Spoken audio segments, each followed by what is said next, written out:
Bismillahirrahmanirrahim. Assalamualaikum warahmatullahi wabarakatuh.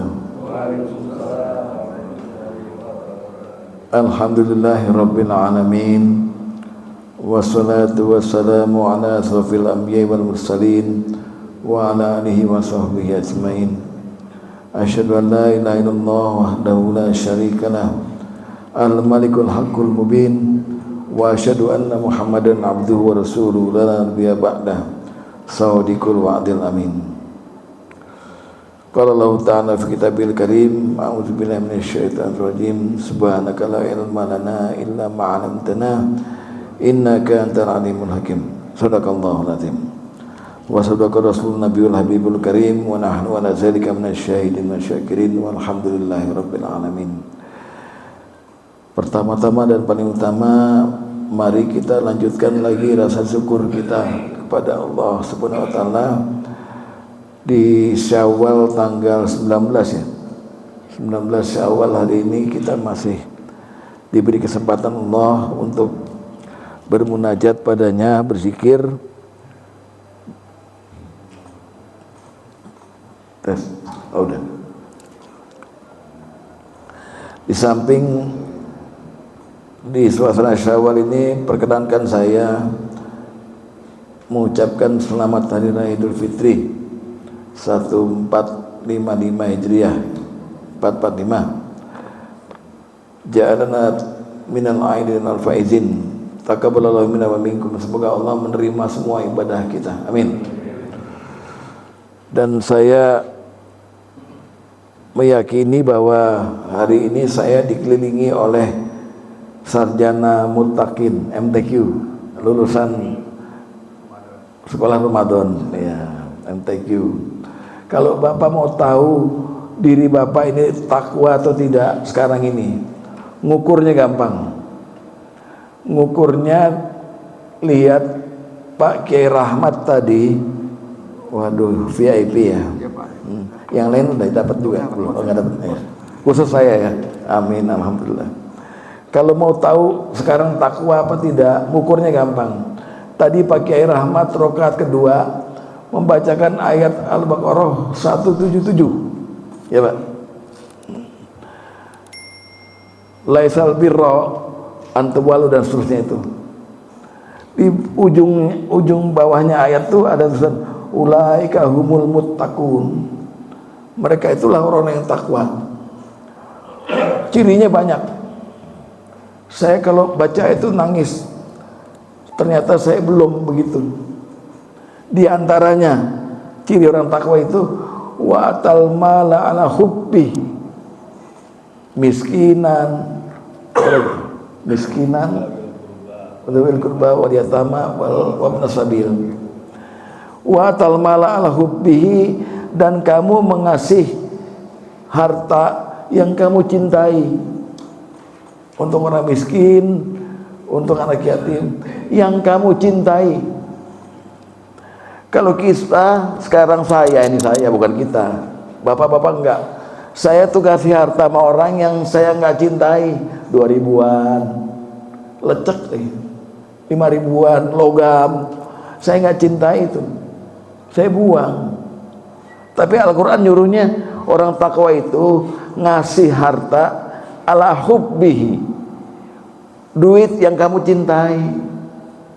Ya, misalnya ada Pak Chandra datang ke rumah saya, Haji Chandra, Pak saya perlu uang nih buat ke Bandung pulang, saya nggak punya uang bensin gitu. Bapak perlu uang, saya kasih 5 juta. Sayang 5 juta kan, tapi saya kasih 5 juta. Nah itu orang takwa, demen yang dikasih ya. Iya, besoknya datang lagi, saya mau ke Cirebon Pak, iya habis duit saya. Tapi itulah orang takwa. Al-Quran mengajarkan gitu. Jadi kalau Pak Kiai kita ini lagi sholat, perhatikan apa yang dibaca, itu nyindir beliau tuh. Udah takwa belum nih jamaahnya, begitu ya. Itu tuh. Jadi mari kita ukur diri kita sendiri. Pagi ini saya mau membawakan materi yang kata Pak Dedito nggak usah berat-berat, ya Pak De. Yang ringan-ringan aja materi. Nah, Islam itu mudah. Yaitu saya mau bawain kabar dari Rasulullah tentang tantangan akhir zaman. Kita ini orang takwa di bulan Syawal musim peningkatan, pasti ngadepin tantangan. Oleh sebab itu saya membawakan 10 aja. 10 ini satunya neranginnya setengah jam. Jadi yang belum bawa baju buat ganti zuhur nanti, pulang dulu sekarang. Ya. Jadi ada 10. Padahal Rasulullah menceritakan banyak sekali. Di antaranya hadis-hadis yang bunyi awalnya, sayati 'alan nasi zamanun, kelak akan datang pada manusia suatu masa. Nah itu banyak hadisnya Pak, lebih dari 100. Juga Rasulullah menceritakan bagaimana ciri-ciri hari kiamat. Nah itu semuanya saya hanya bawakan 10. Kalau dibawakan semua pasti lama. 10 yang menjadi tantangan kita untuk hidup ke depan ini. Mudah-mudahan kita bisa menghadapi 10 ini. Amin. Ya. Mudah-mudahan juga Bapak udah dengar, jadi nggak banyak tanya nanti ya. Nah, saya ambil 10 ini dari 2 hadis Pak. Pertama dari yang 4, di hadis pertama ada 4 ciri-cirinya, tantangannya. Hadis kedua ada 6. Jadi yang pertama dulu sekarang ya, dari Tirmizi. Saya bacakan. Bismillahirrahmanirrahim. Sayati 'alan nasi zamanun, kelak akan datang kepada manusia satu zaman, satu masa, la yabqa minal islama illa ismu, tidak tersisa Islam kecuali namanya aja. Jadi akan datang satu masa di mana Islam itu tinggal nama. Cirinya udah nggak ada nih. Orang ingat namanya doang Islam. Sekolah Islam, bank Islam, tapi nggak ada cirinya lagi. Lalu yang kedua, walam yabqa minal qur'ana illa rasmuh, tidak tersisa Quran kecuali cuma tulisannya doang. Nggak ada Quran lagi, udah hilang. Nggak ada bunyi-bunyi Quran, nggak ada pengamalan Quran, nggak ada. Itu Nabi yang bilang nih, akan datang satu masa di mana tidak ada Islam kecuali hanya tinggal namanya, tidak ada Quran kecuali tinggal tulisannya aja. Yang ketiga, wa masajiduhum, dan masjid-masjid mereka amiratun, megah, macam Anas ini megah, wahiyah kharabun minal huda, tetapi kosong dari petunjuk. Masjidnya nggak ada ilmunya, masjidnya ada liftnya, tapi nggak ada ilmu di dalamnya, nggak ada hidayah, kosong dari petunjuk. Dan terakhir cirinya adalah wal ulama'uhum, ulama-ulama mereka syarrun mitahil adimis tahti adimis sama, adalah makhluk yang paling jelek di kolong langit. Ulama jelek Pak. Ulama kan orang yang mesti dicontoh kan, tapi dikatakan ulama ini jelek. Min indihim, dari mereka takhrujul fitnah, akan keluar banyak fitnah. Wa fihim ta'ud, dan kepada mereka fitnah itu akan kembali. Ini dulu. Jadi ada 4 tantangan zaman yang akan kita hadapin. 4 dulu nih, kan 10 tadi ya.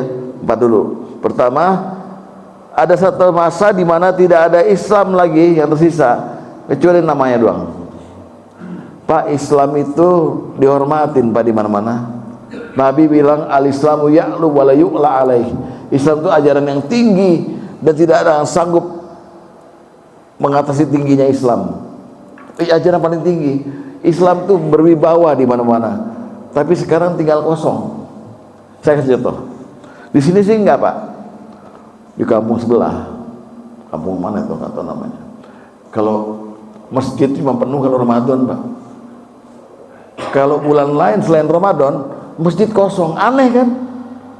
Kok Ramadan malam habis Isya banyak yang sholat, ya, terus, tapi begitu bulan Syawal, bulan lainnya masjid sepi. Itu dia, Islam tinggal nama.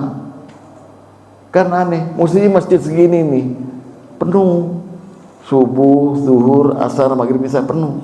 Harusnya, karena jumlah ruangan ini, safnya ini dibanding dengan jumlah penduduk yang Islam itu banyakkan penduduknya, betul? Betul. Nah, harusnya logikanya penuh masjid setiap hari. Nah ini dia. Tapi di Anas enggak kan? Anas penuh terus ya? Maju terus ya, maju. Safnya maju. Saf 2 kesono kosong. Itu salah satu cirinya. Jadi tidak ada Islam kecuali tinggal namanya aja. Kosong. Hati-hati Pak, ini tantangan. Jadi nanti kalau Anas berencana ingin merenovasi ini, tolong juga ada satu tim yang bukan hanya mencari dana, tapi pikirkan bagaimana ada satu tim yang bertugas mencari jamaah. Mencari jamaah, jamaahnya supaya penuh tiap waktu sholat, zuhur, asar, maghrib, isya, biar orang lain tercengang melihat Islam. Ya Allah, begitu kompak orang Islam gitu. Karena ada ungkapan kan, Yahudi itu takut sama kita kalau subuh kita seperti sholat Jumat. Takut mereka Pak. Hati-hati sama orang Islam. Jam 3 pagi udah bangun, ya kan? Hanya untuk munajat pada Allah, kumpul di masjid. Nah coba sekarang kita gerakkan orang-orang takwa ini, usahakan supaya Islam bukan hanya tinggal nama. Yang kedua, wala yabqa Qur'ana illa rasmuh. Tidak ada Quran lagi kecuali hanya tulisannya aja. Di kampung sebelah Quran itu bunyi berisik malah di bulan Ramadan. Lomba khatam-khataman. Begitu bulan Syawal, di sini jamaah yang bulan Syawal langsung baca Quran siapa? Maghrib baca Quran lagi. Nggak ada Pak kekenyangan ketupat. Coba Pak, sekarang gerakan lagi Quran. Jangan sampai Quran tinggal hanya tulisannya aja, tapi nggak ada pengamalannya. Sebab begini, memang Nabi pernah bilang, khamsun, ada 5 yang kalau Anda melihat 5 ini, Anda dikatakan berpahala. 1, ngelihat Quran, ngelihat doang, nggak usah baca. Quran dilihat. Jadi kalau mau berangkat kantor, Quran dibuka, oh masih ada tulisannya, dah berpahala Pak.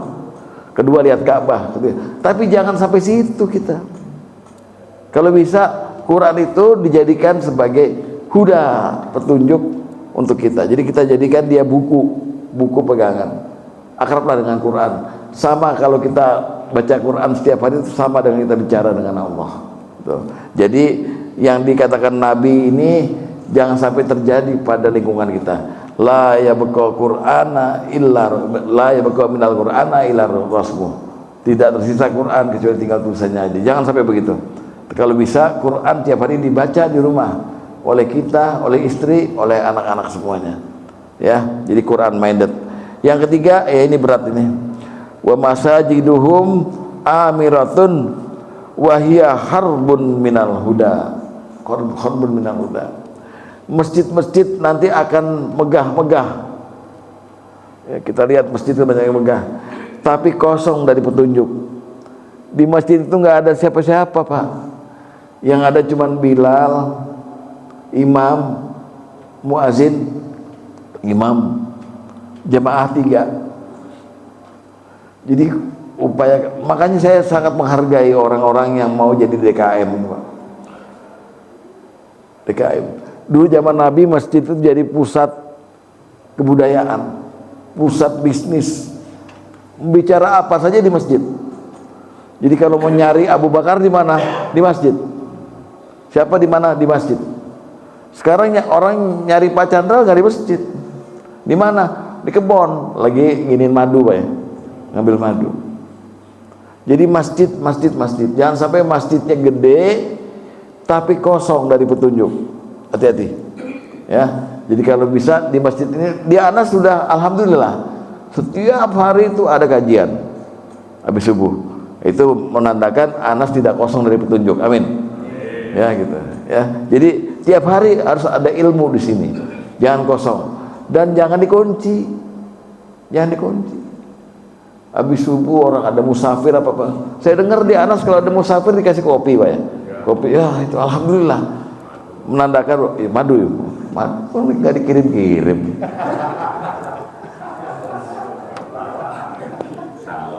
Salah. Jadi masjid nggak boleh kosong dari petunjuk, ya. Dan terakhir, wal ulama syarrum min tahtil adimis sama. Ulama-ulama akan jadi orang paling jelek sifatnya. Jadi ulama itu, kenapa Rasulullah sampai berkata begitu? Ulama itu kan orang alim, Pak, jamaknya alim itu. Tapi dikatakan akan mereka jadi orang paling jelek. Dari mereka timbul fitnah dan akan balik pada mereka lagi. Itu yang dimaksud Rasulullah adalah orang Yang dimaksud Rasulullah adalah orang-orang yang memang dandanannya ulama, tapi ngomongnya bukan ngomong agama. Tujuan dia berdakwah adalah harta. Tadi yang dibaca di ayat pertama itu, di rakaat pertama. Orang yang menyembunyikan ayat kebenaran dari kitab dan menjualnya dengan harga yang murah, betul ya? Tahu tuh ayat berapa tuh? Oh, sebelumnya 176 tuh. Luar biasa nih Pak Kiai. Jadi nanti akan datang ulama seperti itu, dan sekarang banyak sekali. Oleh sebab itu mari kita waspadai, ini tantangan zaman nih yang 4 ini. Islam tinggal nama, Quran tinggal tulisan, masjid-masjid kosong, dan ulama-ulamanya jelek-jelek. Alhamdulillah di Anas ini sudah ada pelatihan-pelatihan dakwah seperti sekarang ini yang bisa menghasilkan ulama-ulama yang ulama-ulama yang baik. Amin. Amin. Itu 4 yang pertama. Sekarang saya uraikan dari hadis yang lain mengenai tantangan zaman yang 6 lagi, karena saya janjikan 10 tadi. Mari kita dengarkan baik-baik sabda Rasulullah SAW dalam hadis berikut ini. An Abi Umamah, dari Abi Umamah Bahili al-Bahili, dari Nabi SAW. Nabi pernah datang kepada sahabat sekelompok. Nabi bertanya, kaifa antum? Kalau ada kata-kata kaifa artinya bagaimana. Antum apa artinya antum? Kalian. Jadi bagaimana kalian? Maksudnya bagaimana sikap kalian? Bagaimana kalian menghadapi ini gitu. Kaifa antum? Lihat baik-baik yang kelima, keenam, kelima, enam, tujuh. Kaifa antum iza tagha nisaukum wa fasaqa syababukum wa taraktum jihadukum. Kaifa antum, bagaimana kamu menghadapi jika iza tagha nisaukum, kaum wanita kamu udah keterlaluan, kaum wanita kamu udah kelewat batas. 1. 2, wa fasaqu syababukum, anak-anak muda kamu udah fasik. 3, wa taraktum jihadukum, dan jihad udah kamu tinggalkan. Jadi Rasulullah memberitahu ada satu masa di mana kaum wanita udah keterlaluan, Pak. Kedua, anak muda udah fasik. Dan ketiga, jihad udah ditinggalin. Melihat ini sahabat tanya, wa inna zalika lakainun ya Rasulullah, apakah itu fakta yang terjadi ya Rasulullah? Naam, iya kata Rasulullah. Nah, kita bahas dulu yang 3 ini. Bagaimana keadaan kamu sekarang kalau kaum wanitamu sudah keterlaluan? Wanita itu, Pak, harusnya yang paling baik dan dekat sama Allah di rumah. Tapi ini jadi tantangan kita wanita nih zaman sekarang itu. Karena kata Rasulullah, wanita yang paling buruk adalah orang yang tabarruj dan orang yang keluar rumah. Sekarang kita lihat kan banyak kaum wanita yang keluar rumah, baik dia udah menikah atau belum menikah. Ini tantangan buat kita, karena Rasulullah bilang iza tagha nisaukum, gimana keadaan kamu kalau kaum wanita kamu sudah keterlaluan, sudah kelewat batas itu. Di mana kelewat batasnya? Wanita itu dikatakan baik apabila dia punya suara ditahan. 1, suara wanita jangan sampai diumbar, Pak. Makanya kalau dalam fikih sholat, kalau wanita ada makmum, imam laki-laki buat salah, bikin salah, Yang laki-laki bilang apa? Yang perempuan tepok. Karena suara wanita adalah aurat. Bapak bayangkan kalau misalnya wanita itu dibolehkan baca subhanallah juga. Salah imamnya, subhanallah. Makmum semua nengok ke belakang. Betul? Nyari merdu amat tuh suara. Atau kalau kita bolehkan wanita jadi imam, dia di depan, kita di belakang, kan Bapak nggak konsen, nunggu nunggingnya, betul? Mantap nih gitu. Astagfirullahaladzim. Ya, jadi izatoh nisaukum, pertama wanita suaranya yang membuat kita kelepek-kelepek. Kedua, wanita, kata Rasulullah, yang membuat dia keterlaluan adalah wanita itu adalah mengenai wanisaun kasiyatun ariyatun mumilatun mailatun. Wanita itu berpakaian tapi telanjang. Zaman sekarang wanita itu berpakaian tapi telanjang. Yang kedua, wanita itu suka lenggak-lenggok. Tantangan nih Pak, Masya Allah, ya kan? Nah, yang dimaksud berpakaian tapi telanjang ada 3 cirinya. Satu, wanita itu kalau pakaian tuh suka nampakin aurat. Pakai rok pendek di atas dengkul. Emang Bapak senengnya lihat perempuan tuh yang panjang apa yang pendek? Bohong loh. Pak Anies lagi, maaf ya. Nah tuh kan, ada istilah begitu kan. Jadi itu, pertama dia pendek, kedua tipis, transparan, tertutup panjang tapi kelihatan. Yang ketiga, merecet tuh, nempel kayak lepet. Nah itu ya, sampai kancingnya copot satu gara-gara saking nempelnya, kayak dilem gitu.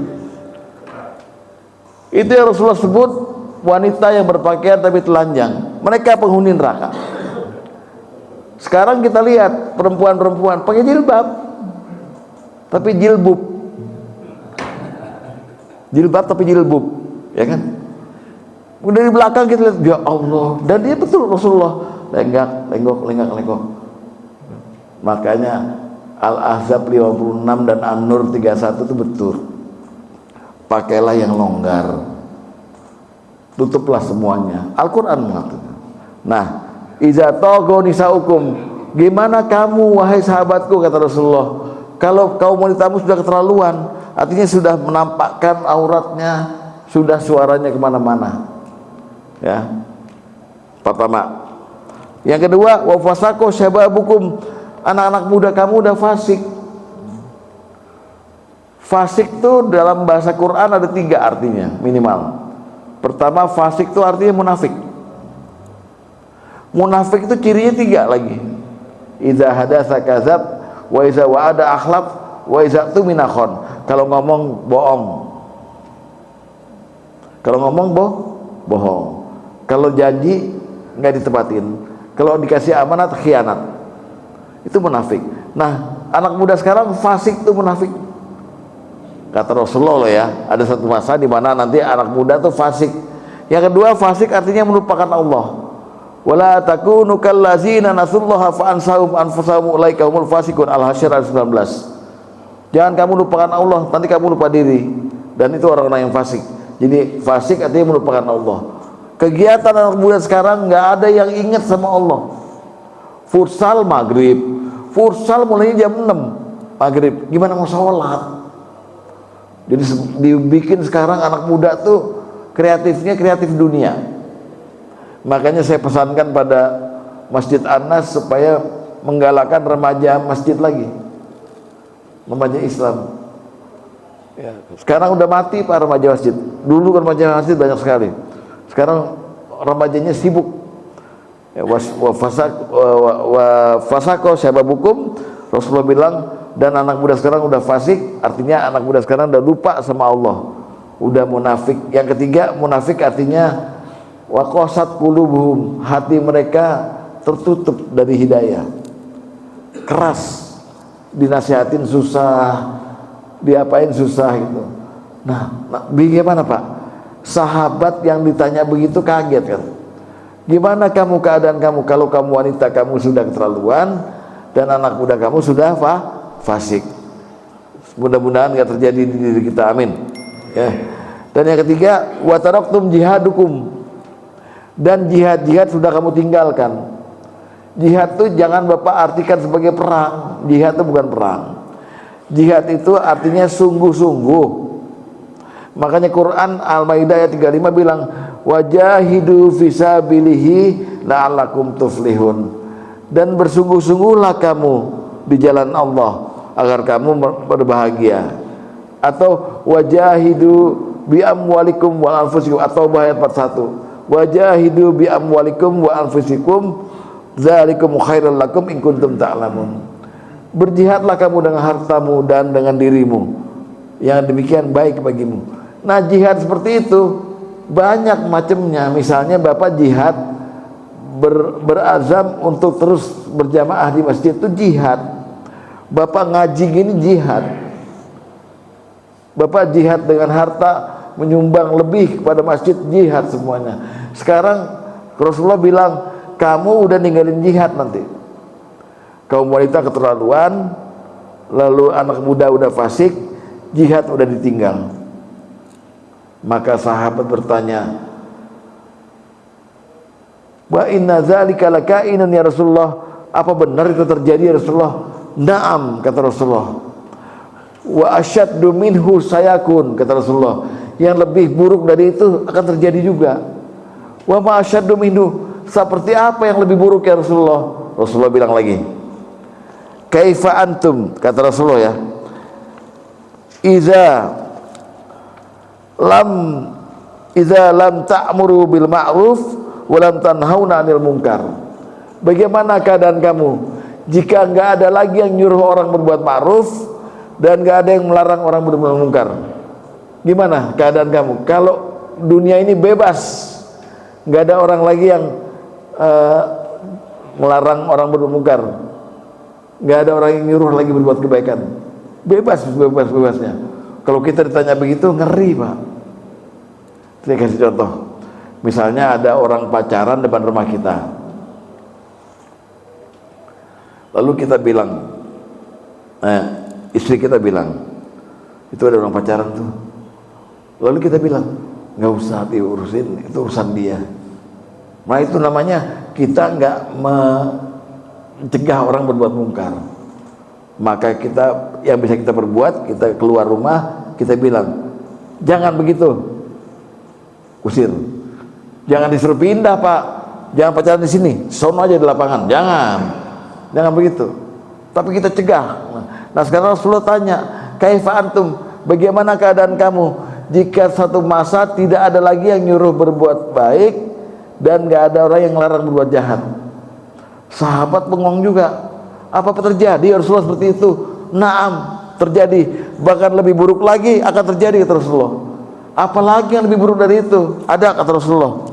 Kaifa antum, gimana keadaanmu? Iza ra'aitumul ma'rufa munkaron wa ra'aitumul munkarun ma'rufa. Gimana keadaan kamu kalau kamu melihat yang mungkar jadi ma'ruf, yang ma'ruf jadi mungkar? Saya kasih contoh. Zina ma'ruf mungkar. Zina mungkar. Tapi kok ada orang yang ngomong mendingan beli sate daripada melihara kambing, betul? Ada yang begitu? Ada. Kalau poligami ma'ruf mungkar? Ma'ruf. Nikah lagi ma'ruf. Tapi kok nggak dilakukan? Takut kan? Iya. Sekarang orang yang poligami dikatakan jahat karena menyakiti hati istri, betul? Tapi orang zina bangga Pak. Gua habis main sama Nikita Mirzani, bangga. Jadi yang ma'ruf jadi mungkar, mungkar jadi ma'ruf. Tuh, sekarang terjadi nggak Pak? Terjadi. Lalu sahabat bengong, yang benar Rasulullah, apa terjadi begitu? Naam, terjadi. Bahkan yang lebih jahat dari itu terjadi lagi. Apa yang lebih jahat dari itu? Terakhir, kaifa antum iza umirtum bil munkar wa nuhitumu anil ma'ruf. Gimana keadaanmu kalau kamu udah disuruh berbuat mungkar dan kamu dilarang berbuat ma'ruf? Masya Allah, saya nggak bisa kasih contoh yang itu sih. Dan memang udah terjadi gitu.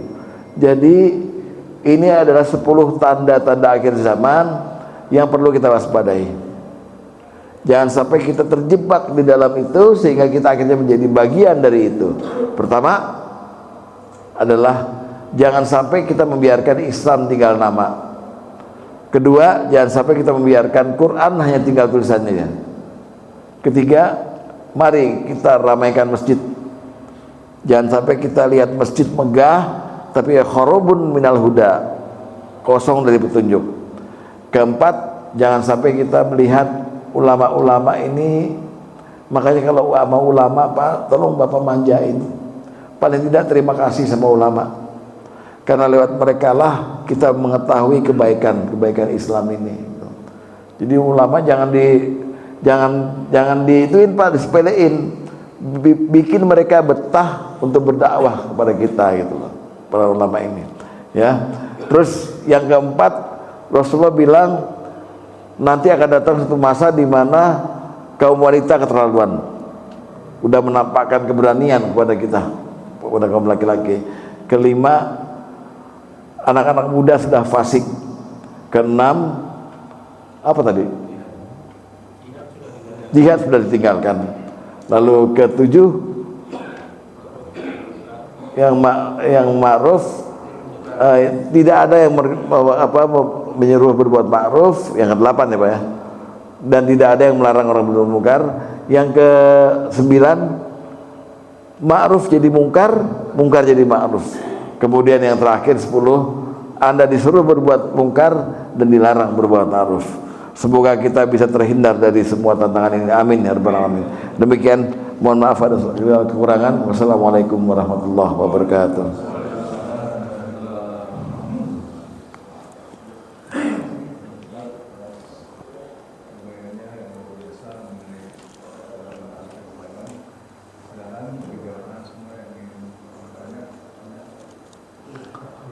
Menambahkan boleh Pak?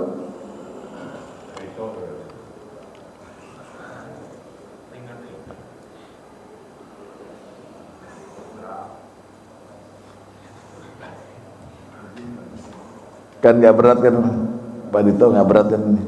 Nggak ringan. Berita biasa. Iya. Berita biasa. Kalau nggak ada yang bertanya, mari kita tutup ya. Mungkin sudah ini nasi uduk udah siap ya.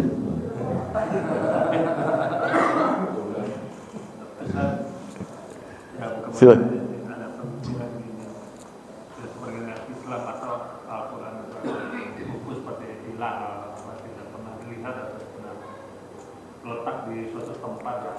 Ya.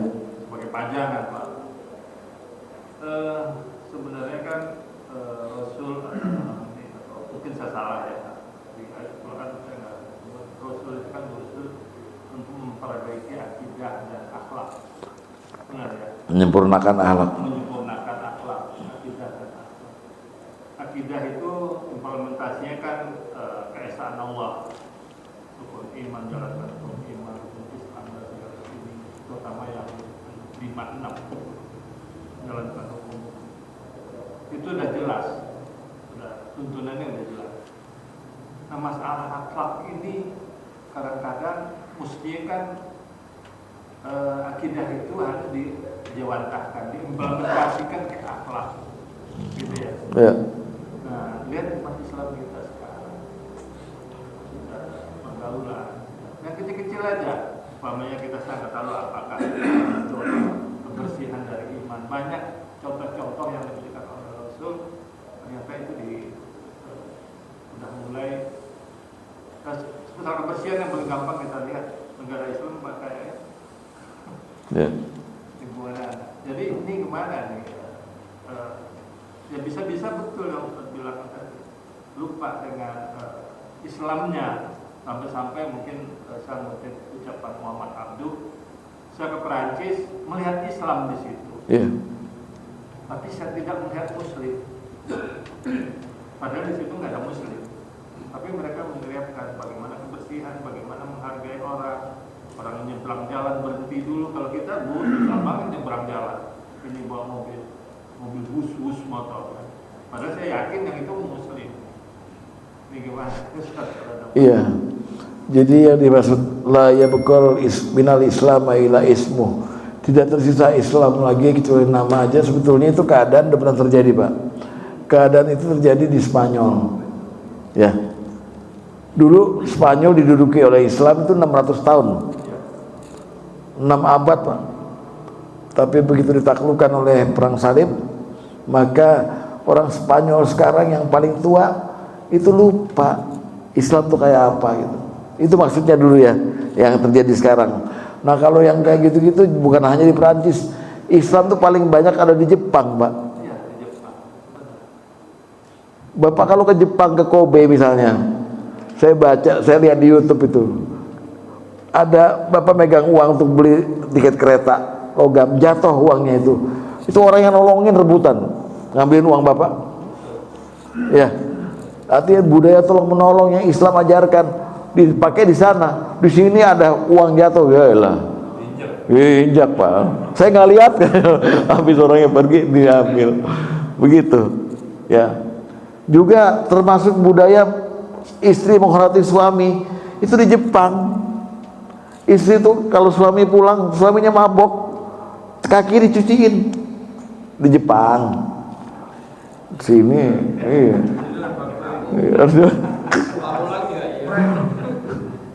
Iya kan? Jadi betul Pak, Islam itu hilang. Kenapa? Karena Islam itu dia jalanin tidak dengan hati. Iya, dengan penghayatan, tapi dengan kewajiban. Bapak kalau sholat tuh jangan bilang sholat itu kewajiban, bukan. Juga bukan sholat itu kebutuhan, bukan. Sholat itu penghormatan dari Allah kepada kita selaku makhluk. Kita dikasih kesempatan sholat itu penghormatan buat kita. Jadi sayang kalau nggak diambil gitu sholat. Jadi Islam itu begitu tingginya sampai-sampai orang nggak sanggup sebetulnya untuk jalanin Islam ini. Makanya betul Pak, akhlak, membina akhlak itu. Makanya ilmu Islam itu hanya dibagi 3 sebetulnya. Ilmu akidah, tauhid tadi, ilmu akhlak atau hati, atau sekarang ada ilmunya namanya tasawuf, dan terakhir ilmu syariah. Syariah itu yang bicarain fikih lah, ya, tata cara wudhu, sholat dan sebagainya, haji. Nah semuanya itu memang komprehensif mesti kita laksanakan, bro. Gitu. Memang sekarang makanya Rasulullah benar Pak, kalau kita nggak jaga di Islam nih, anak muda kita nggak jaga, nanti kita mati semua. Siapa yang terusin masjid nih? Nggak ada lagi ntar. Karena Islam hanya dipakai sebagai upacara. Khitanan Islam, nikah Islam, lamaran Islam, semua Islam, ya kan? Tapi giliran cari duit nggak cara Islam, tabrak halal haram, akhlak kan? Balik lagi ke akhlak. Betul Pak, terima kasih tambahannya. Jadi kita perlu mempertimbangkan itu. La yabqal minal islama illa ismu, itu nggak main-main. Tidak tersisa Islam kecuali namanya saja, tidak main-main. Sayang kita kalau sampai Allah menjamin Islam tetap ada sampai hari kiamat, tapi Allah tidak memberikan jaminan Islam ada di Pamulang sampai hari kiamat. Kalau hilang gimana? Anak-anak kita agamanya apa tak? Jangan kita Nabi Yakub aja. Nabi Yakub anak waktu mau meninggal anak-anaknya dikumpulin. Ma ta'buduna min ba'di. Apa yang kamu sembah setelah aku nggak ada? Khawatir. Apalagi kita mesti lebih khawatir lagi. Di abad modern begini, internet dan sebagainya. Ya, jangan sampai kita cegahlah anak-anak muda kita menjadi fasik, gitu Pak ya. Ya. Ada lagi Pak yang mau nambahkan? Silakan Pak Haji Chandra. Waalaikumsalam. Kalau kita lihat Pak, penduduk di Eropa, negara-negara maju kan, Iya. mereka mereka memang non muslim. Tapi sekarang banyak yang memang tidak banyak, tapi udah mulai lah banyak yang masuk Islam. Kemudian malah kalau dilihat di Inggris itu atau di Belanda, gereja-gereja yang kosong itu malah menjadi masjid. Betul. Ya, ini apakah tanda-tandanya yang mengatakan bahwa Nabi mengatakan bahwa Islam itu nanti akan banyak bertambah terus, tapi seperti buih-buih Iya. di laut. Itu apa tanda-tanda itu? Merupakan salah tanda-tandanya itu, Mas? Iya. Kalau itu begini, hadisnya yang lengkapnya begitu. Kamu nanti akan diperebutkan oleh bangsa-bangsa lain seperti orang rebutin makanan.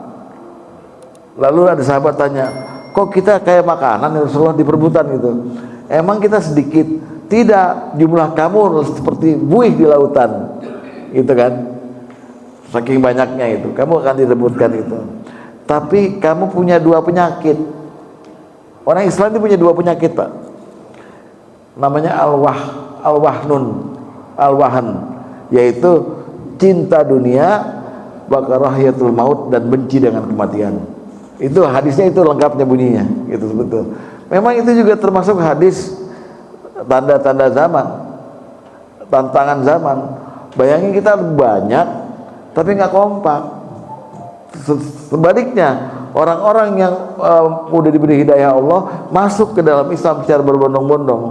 Maka itu ada ayat An-Nasr tuh, iza jaa nasrullahi wal fath wa ra'aitanna sayadkhuluna fi dinillahi afwaja. Kamu akan melihat nanti orang masuk Islam secara berbondong-bondong. Gitu. Betul Pak, banyak. Eropa banyak, paling banyak. Perancis itu negara yang 20 tahun lalu masih melarang orang pakai jilbab. Perancis. Sekarang nggak terbendung Pak. Muslimat Perancis lebih banyak di sana. Banyak, ribuan, puluhan ribu. Orang Islam udah berkembang di sana gitu. Jadi memang kita bangga dengan itu, tapi kita lupa bahwa di Indonesia ini yang Islamnya udah ratusan tahun, ya begini-gini aja, nggak tampak Islam gitu Pak. Ciri Islam nggak kelihatan gitu. Dari cara ngomong, dari apa gitu. Apakah karena kita kan Islamnya kan turunan, Pak? Betul, Ya, bisa jadi begitu. Pelajari gitu. Iya, kita karena udah lahir procot udah Islam kan, nggak syahadat nggak apa, Islam aja tuh. Begitu Pak. Saya pernah ya seminar di BP4 Pak, di mana di Pejambon dulu, P4 itu, BP7 itu setiap orang disuruh berpendapat mengenai apa lah, butir-butir Pancasila itu. Lalu saya mengutip ayat Quran pada situ Pak. Menurut Quran begini, karena ada Tuhan yang Maha Esa kan, dia bilang jangan bawa Quran di sini, ini urusan negara katanya. Ya Allah, jadi dipisahin Pak, dipisahin. Dunia akhirat dipisahin. Padahal Islam itu komprehensif, semua diomongin dalam Islam. Betul, jadi itu dia. Kita sendiri harus waspada dengan yang Nabi bilang. Tidak tersisa Islam kecuali tinggal namanya doang gitu. KTP doang gitu. Jangan-jangan nanti malah saking kita cueknya sama agama ini, yang masuk surga KTP kita. KTP-nya ada Pak Haji Jantan sono. Orangnya nggak tahu di mana. Gitu. Karena Islamnya nggak berubah. Makasih Pak Haji. Ada lagi Pak? Saya kira cukup ya. Semoga ada manfaatnya, dan mohon maaf atas kekurangan kata dari saya mungkin. Mari kita baca kafaratul majlis. Subhanakallahumma wa bihamdika asyhadu an la ilaha illa anta astaghfiruka wa atubu ilaik. Wassalamualaikum warahmatullahi wabarakatuh.